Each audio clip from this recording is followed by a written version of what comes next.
Somebody ever presented you with an idea which didn't quite add up, but yet they're able to quote a number of scriptures which appeared to support their idea.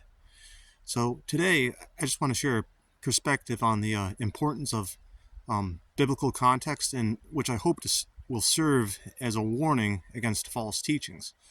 A couple days ago, I was watching a video, and it was by an individual who, he's in his 30s. He's amassed quite a following over time, and this guy, he's friendly. He's got a lot of energy, and he has a very likable personality. But in this video, he was presenting a doctrine about hell, which is utterly false and unbiblical.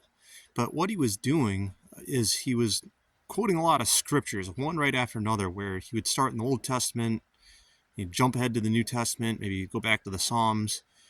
Then he quoted a verse from Isaiah, which said something like, their fires will burn out. And he said maybe a very brief sentence to explain that. And then he jumped ahead to the book of Revelation. Now, the people listening to this guy, they seemed as if they had the impression that it's like, wow, this guy really knows his way around the Bible. He really knows the scriptures. He knows how to find them very quickly. And, surely, a guy like this must really know what he's talking about, right? Well, not so fast. When presented with the situation, there's a number of questions that are really important to ask. So let's go to that verse in Isaiah where he said, their fires will burn out. Well, first of all, did this person explain the entire chapter? Did they explain the context? What's happening right before this verse? What's happening right after? Can they at least provide a summary of this chapter?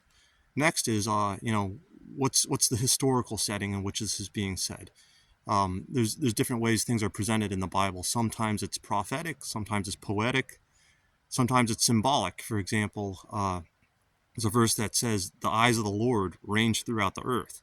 Now, that does not mean that God has physical eyeballs floating around in the sky.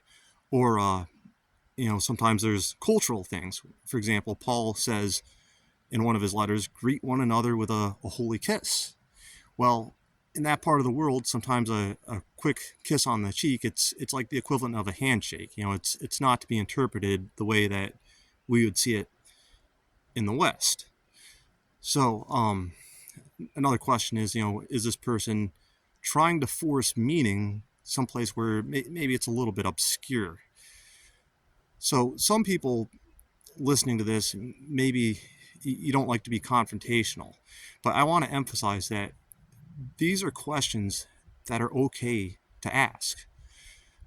Secondly, and lastly, I will say, if you were to cherry pick all the right verses in the Bible, take them out of context, and present them in a certain order, you can make it look like the Bible says whatever you want. It's not difficult to do. And that is how cults get started.